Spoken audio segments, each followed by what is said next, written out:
አየር መንገድ በር አቋረጠ። በትግራይ ከባድ ውጥረት ሰፈነ። ህወሓት በሙሉ ኃይል ወደ ጦርነት ለመግባት ሰራዊቱን ሲያንቀሳቀስ አጥፍቶ ጠፊ ድሮኖች እርምጃ ለመውሰድ በተጠንቀቅ ቆሙ። የእስራኤልና ቱርክ ወታደራዊ ውጥረት በሶማሊላንድ። በትግራይ ክልል የተቀሰቀሰው ሰሞንኛ ትኩሳት እጅግ ከፍ ወዳለ ሁኔታ እየተሸጋገረ ይገኛል።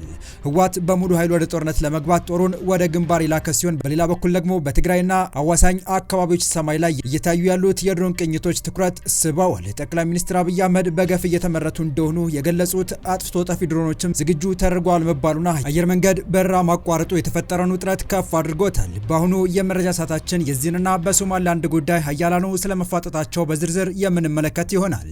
ሰላም ውድ የሁሉ ዴይሊ ቤተሰቦች እንደምን አላችሁ? ቻናሉን ሰብስክራይብ፣ ላይክ፣ ሼር ያደርጋችሁ እስከ መረጃዎቻችን ፍጻሜ አብራችሁን ቆዩ።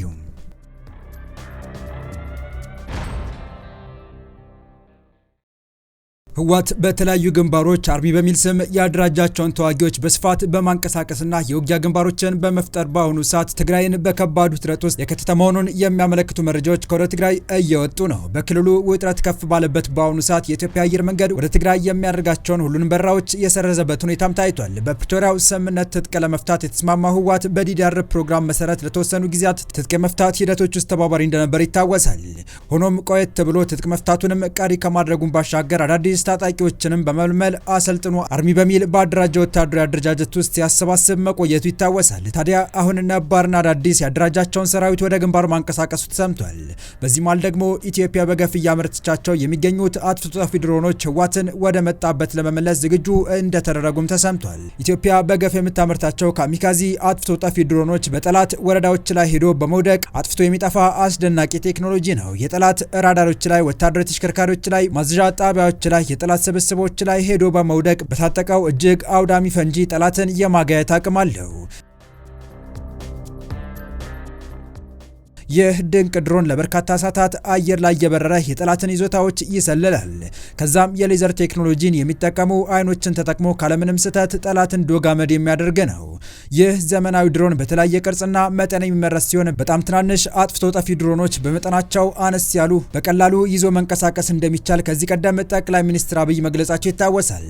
ይህ አነስተኛ አጥፍቶ ጠፊ ድሮን ቀፎው እንደተነካበት ንብ በብዛት በመሆን የጠላት ወረዳዎች ላይ እንደ ዝናብ በመዝነብ ፈንጂና ቦምቦችን ይዞ በመውደቅ ምድራዊ ሲኦልን መፍጠር እንደሚችል ይነገርለታል። እስራኤልና ኢራን ለአጭር ጊዜ ባደረጉት ጦርነት ወቅት ኢራን እስራኤል ላይ ይህ አጥፍቶ ጠፊ ድሮን ጥቅም ላይ አውላው እንደነበር የሚታወስ ነው። ድሮኑ ኢላማ የማይስት ሲሆን ይህም ከሌሎች የድሮን አይነቶች ለየት ያደርገዋል። ከትናንት በስቲያ ሰኞ ህወሓት በጠለምት ጥቃት መክፈቱን ተከትሎ በወልቃይትና ጠለምት ቀጠና ወታደራዊ ውጥረቱ አይሏል። ታዲያ ይህ ድሮን አሁን ጥቅም ላይ ለማዋል ዝግጅት የተጠናቀቀ ሲሆን ይህም ትኩረት ስቧል። በጠለምት ግንባር ያለው ውጊያ ሲቀጥል በወልቃይት ሁሉም መግቢያና መውጫ በሮች የኃይል ስምሪት እንቅስቃሴዎች በስፋት እየታዩ ነው። ህወሓት በሰሜን ጎንደር ጠለምት የከፈተው ውጊያ ቀጥሏል። ለዚህም ይረዳው ዘንድ ተጨማሪ ኃይሉን ወደ ግንባር እያስገባ እንደሆነም ታውቋል። በትላንትናው ዕለት በምዕራብና በምስራቅ ጠለምት በኩል የከፈተው ውጊያ የቀጠለ ሲሆን በተለይ በምስራቅ ጠለምት በክፍለ ጦሮች ደረጃ የተዋቀረ ኮር በማሰለፍ ውጊያው መቀጠሉን ከቦታው ያገኘነው መረጃ ያሳያል።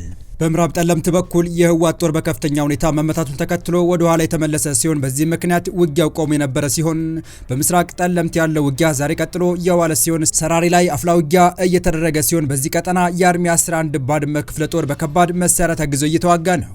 የህወሓት አርሚ 35 ተከዜን ተሻግሮ በውጊያ ቀጠና ገብቷል። በዚሁ አካባቢ በትላንትናው ሁለት ጊዜ የድሮን ጥቃት ተፈጽሟል። ታጣቂዎችም ወጣቶችን አፍሰው መውሰድም መጀመራቸው ተነግሯል። በተከዜ ቀጠና በሁለት ግንባር አዲስ ውጊያ መቀስቀሱ የተሰማ ሲሆን አንደኛው ግንባር በተከዜ ቀጠና ምስራቅ ጠለምት ሚጫራ በተባለ ስፍራ ሲሆን ሁለተኛው ውጊያ የተቀሰቀሰበት ግንባር ደግሞ በምዕራብ ጠለምት አንበሳ መቃብር ተብሎ በሚጠራ አካባቢ ነው። በምስራቅ ጠለምት የተከፈተው ውጊያ ይዘገባ እስከተጠናቀረበት ሰዓት ድረስ የቀጠለ ሲሆን በምዕራብ ጠለምት የተከፈተው ተኩስ ግን ወዲያው መቆሙን ምንጮች አስረድተዋል። የህወሓት ኃይሎች ከትናንት ምሽት አንስቶ ተጨማሪ ክፍለ ጦሮች ወደ ወልቃይት እንዳስጠጉ ተነግሯል። ከዚህ ባለፈም ቡድኑ ረጅምና መካከለኛ ርቀት መወንጨፍ የሚችሉ መድፎችን ወደ ተከዜ ቀጠና አስጠግቷል። በምስራቅ ጠለምት ሚጫራ በተባለ ስፍራ በነፍስ ወከፍና በቡድን መሳሪያዎች የታገዘ ውጊያ እየተደረገ ነው። ሚጫራ የተባለው አካባቢ በትላንትናው ዕለት የድሮን ጥቃት የተፈጸመበት ቦታና አቅራቢያ የሚገኝ ቀበሌ ነው።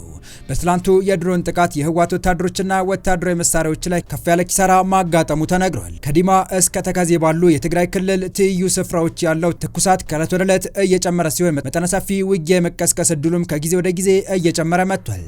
የተከዜ ዘብ የተባለ ታጣቂ ኃይልም ወደ ተከዜ ወንዝ ማቅናቱ ታውቋል።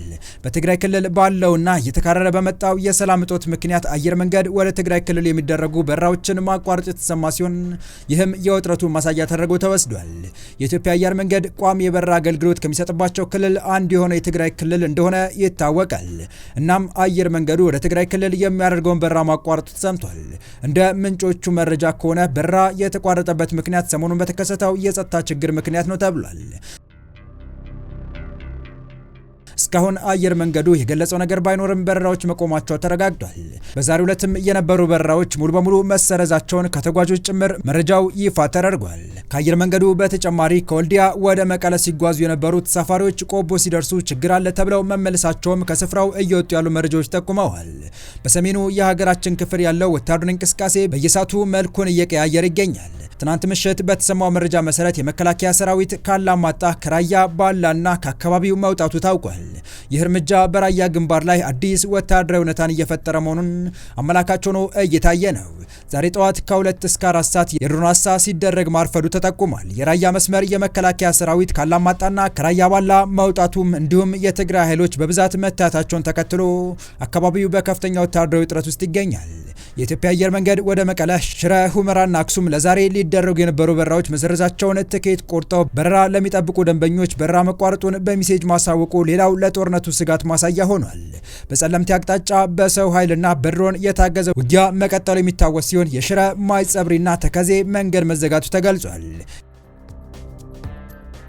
የግጥምጥሞሽ የ2013ቱ ክፉ ትዝታ ዳግም እንዳይቀሰቅሰው በብዙዎች ዘንድ በስጋት እየታየ ነው። የትግራይ ፖለቲካን በቅርበት የሚከታተሉና የቀድሞ የህወሓት ፖለቲከኞች ህወሓት ጦርነት ለመክፈት መወሰኑን እየገለጹ ሲሆን ይህም በትግራይ ዳግም ጦርነት መቀስቀሱ አይቀርም እያስባለ ይገኛል። የቀድሞ የህወሓት ሰውና የትግራይ ጊዜያዊ አስተዳደር ፕሬዝዳንት የነበሩት አቶ ጌታቸው ረዳ በትግራይ ክልል ውስጥ የሚገኙ አንዳንድ ወታደራዊና ፖለቲካዊ አመራሮች ክልሉን ወደ አዲስና አላስፈላጊ ጦርነት እየገፉ ነው ሲሉ በጽኑ ማስጠንቀቃቸው ይታወሳል።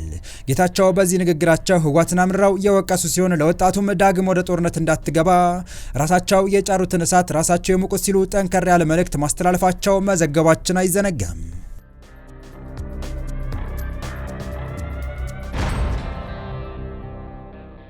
በቀጣይ መረጃ እስራኤል ለተገንጣዩ ሶማሊላንድ ሀገራዊ እውቅና መስጠቷን ተከትሎ የሶማሊያ አጋር ነን የሚሉት እንደ ቱርክና ሳውዲ አረቢያ ያሉት ሀገራት ጦራቸውን በሶማሊያ እያደራጁ መሆኑ ታወቀ። ከሶማሊላንድ በኩል በትላንትናው ዕለት የመጣው መረጃ ቱርክ በሶማሊ ኤፍ-16 የተባለውን አሜሪካ ሰራሽ ጀቶችን አስገብታለች። ቱርክና እስራኤል ከፍልስጤም በተለይም ከጋዛ ጋር በተያያዘ ከባድ የሆነ ውጥረት ውስጥ ያሉ ሀገራት ናቸው።